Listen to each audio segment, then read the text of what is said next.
Saya baru dapatkan kemarin, ada seorang muslim di Amerika.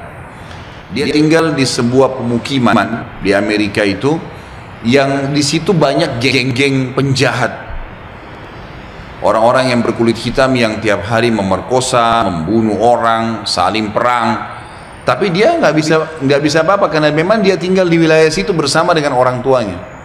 Tapi karena orang tuanya mendidiknya Islam, dia pakai jilbab.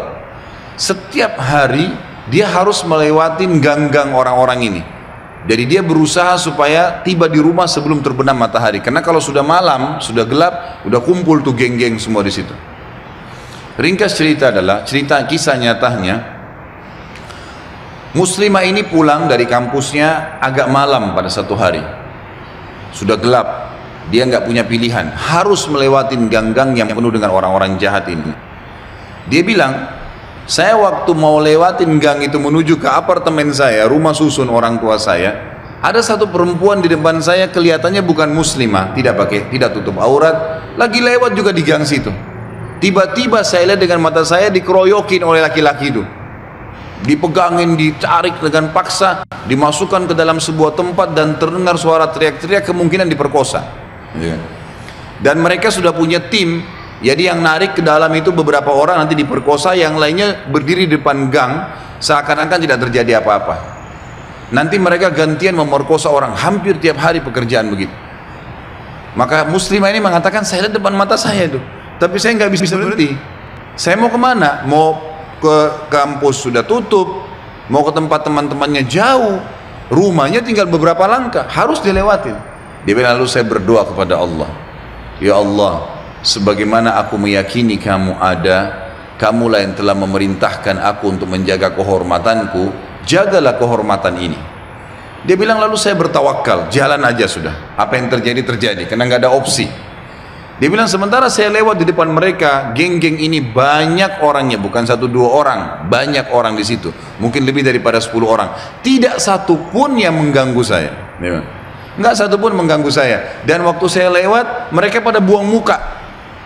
Orang-orang ini pada buang muka. Saya jalan sampai melewatin gang itu. Kebetulan rumah saya, rumah orang tua saya berhadapan dengan kantor polisi. Lalu saya datang kantor polisi itu, lalu saya berkata, tadi ada kejadian begini, ada perempuan diperkosa di sebelah sana. Polisi pun akhirnya menerima laporan tersebut, lalu memeriksa, kena dekat, betul terbukti ditangkap, masih ada perempuan tadi dan memang diperkosa. Akhirnya ditangkap semua di penjahat-penjahat nih. Sementara ditangkap, dia bilang, waktu masuk di kantor polisi, mereka tahu saya yang lapor, saya pakai jilbab ada di situ. Tapi mereka setiap lihat saya pasti buang muka. Kayak orang, bukan buang muka karena marah ya, kayak orang yang ketakutan melihat saya, dia bilang. Sampai masuk di penjara semua. Sudah terungkap masalah itu, dia bilang, saya penasaran. Saya bilang sama polisi setelah itu, bisa nggak saya sebelum pulang, saya mau temuin penjahat-penjahat itu. Kata polisi, silahkan. Datang ke sana, dikawal, dia datang, dia tanya, waktu dia bilang saya masuk ke penjara, semuanya pada tunduk, gak ada yang berani lihat saya. Saya jadi bingung, ada apa sebenarnya, gitu kan? Saya seorang wanita cuma pakai jilbab, ini penjahat-penjahat terkenal tiap hari perkosa orang, tiap hari bunuh orang, gak ada yang ditakutin, gitu kan? Maka saya bertanya, saya mau tanya, saya yang ngelaporin kalian, gitu kan? Maka semuanya, ada satu orang yang menjawab, mengatakan, kami tahu kalau kamu yang melaporin, gitu kan? Terus kata si perempuan ini, kalian tidak marah dengan saya? Karena ini nanti ke depannya siapa tahu mereka lepas dendam. Nggak ada yang nyaut, diam aja semuanya. Terus dibilang, saya mau tanya, kenapa waktu saya lewat tidak ada di antara kalian yang mengganggu saya? Saya ingin tahu apa sebabnya.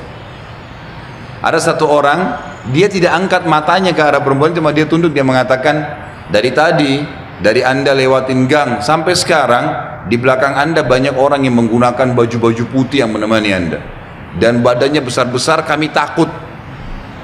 Perempuan ini bilang, saya tiba-tiba gemetar, hampir jatuh, kaget dengan informasi itu.